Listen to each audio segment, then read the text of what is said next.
Welcome to the mobility series. We're starting with the big toe. What we have seen is there's a big correlation when it comes to knee pain. Oftentimes, these people have very stiff and weak toe flexibility. So here we're going to start, and it can scale to any level. So you can start out just leaning forward, finding a good spot where you can feel that stretch in the big toe. And as you get more flexible, you can lean back, putting pressure on that toe, finding a good spot, and then you're going to hold that position for 30 seconds. Next, we'll work our way up. And from the big toe, we're going to flow up into the calf muscle. So here, I'm using a slant board. My intention is to keep the knee locked out. Leaning forward will create more of a stretch. And I'm really focusing on trying to keep this quad flexed the entire time as well. And I'm not sure if it's from, our footwear these days with very big heel cushion or, just our modern day lifestyle. A lot of times we see people with knee pain having very tight calves as well. From here, we're going to be going up into the hamstring next, flowing from the big toe up to the calf. Now we're working in behind the knee up into your hamstring. We think in ATG that everybody should be able to have their feet elevated on a slant board and be able to go down and touch the ground from here.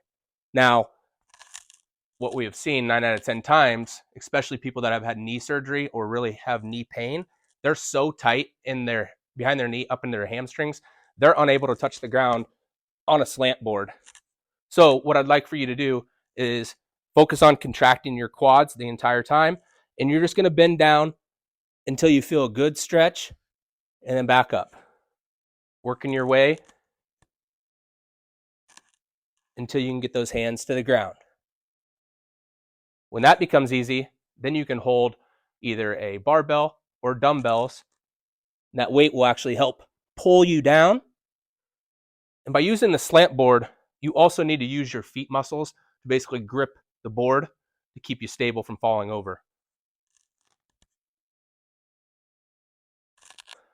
Next, we're going to be moving on up to the hips. I'm going to be sitting in a 90-90 position here. The back leg, for more advanced, you can straighten it out. And then I take my hands and I basically place on each side of the knee, splitting my knee being in the middle here. And you can either do what we call pulses, you're just pushing up and down, or you can just find a good position, hold that. Really play around with this one, different angles, and just see where it feels.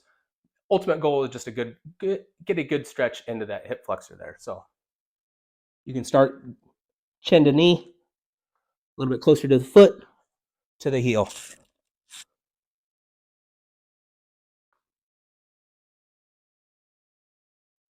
That was external rotation, feeling it in the hips. Now I just want you to sit back and we're going to work on that internal hip rotation.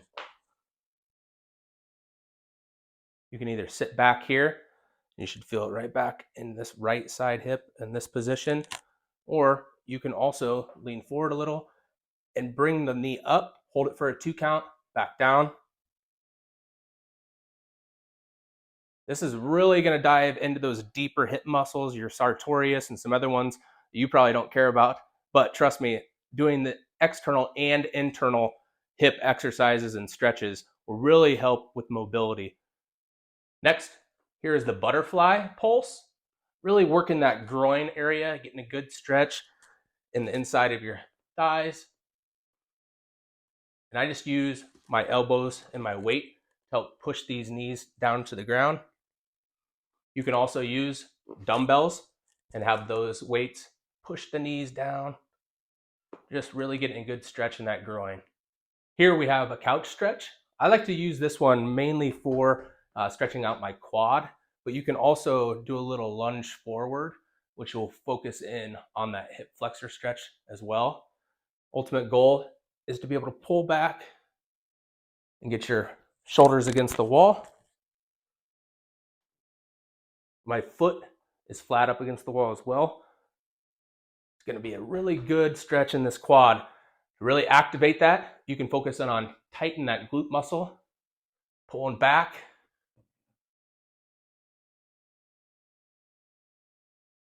Or again, you can do some pulses, lunging forward, stretching out that hip.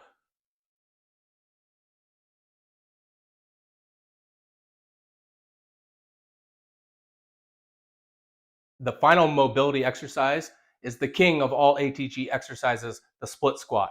Here, you're looking to drive the front knee forward, hamstrings cover the calf, upright torso, and my back leg as straight as possible, not touching the ground, off the ground. But this exercise scales not only for mobility, but also for strength. For mobility, you simply increase the height of the front foot.